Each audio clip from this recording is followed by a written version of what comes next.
রাজধানীর মানিক মিয়া এভিনিউতে smart LED street লাইটের decorative pole স্থাপন কাজের উদ্বোধন করেছেন ঢাকা উত্তর সিটি কর্পোরেশনের প্রশাসক মোহাম্মদ শফিকুল ইসলাম খান।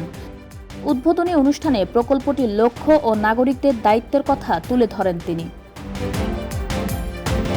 প্রকল্পের আওতায় ঢাকা সড়কে মোট ৬১৫টি ডেকোরেটিভ পোল স্থাপনের মাধ্যমে নগরীর সৌন্দর্য বর্ধনের পাশাপাশি সড়কের নিরাপত্তা নিশ্চিতের উদ্যোগ নেওয়া হয়েছে। শফিকুল ইসলাম খান বলেন, এই প্রকল্পের বিনিয়োগ করা হচ্ছে জনগণের ট্যাক্সের টাকায়, তাই এর কৃতিত্ব ও মালিকানা কোনো ব্যক্তি বা সরকারের নয়, এদেশের সাধারণ মানুষের।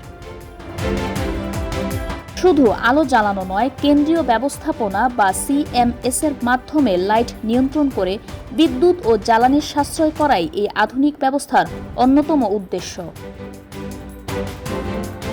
তিনি আরও বলেন, প্রকল্প বাস্তবায়নের পাশাপাশি প্রতিটি লাইটের কার্যকারিতা ও স্থায়িত্ব নিশ্চিত করে জনগণের অর্থের সর্বোচ্চ সঠিক ব্যবহার এবং জবাবদিহিতা নিশ্চিত করতে হবে। তবে স্থাপনের পর এসব লাইটের সুরক্ষার দায়িত্ব স্থানীয় জনগণের বলেও জানান তিনি। কোনো লাইট নষ্ট বা চুরি হলে ক্ষতি সরকারের নয়, সরাসরি জনগণেরই। স্মার্ট প্রযুক্তির মাধ্যমে বিদ্যুৎ সাশ্রয়, নগরীর সৌন্দর্য বর্ধন ও নিরাপদ সড়ক নিশ্চিতের পাশাপাশি প্রকল্পের দীর্ঘমেয়াদী সুফল পেতে নাগরিকদেরও দায়িত্বশীল ভূমিকা পালনের আহ্বান জানিয়েছেন ডিএনসিসি প্রশাসক। Bithi Akter, prime TV.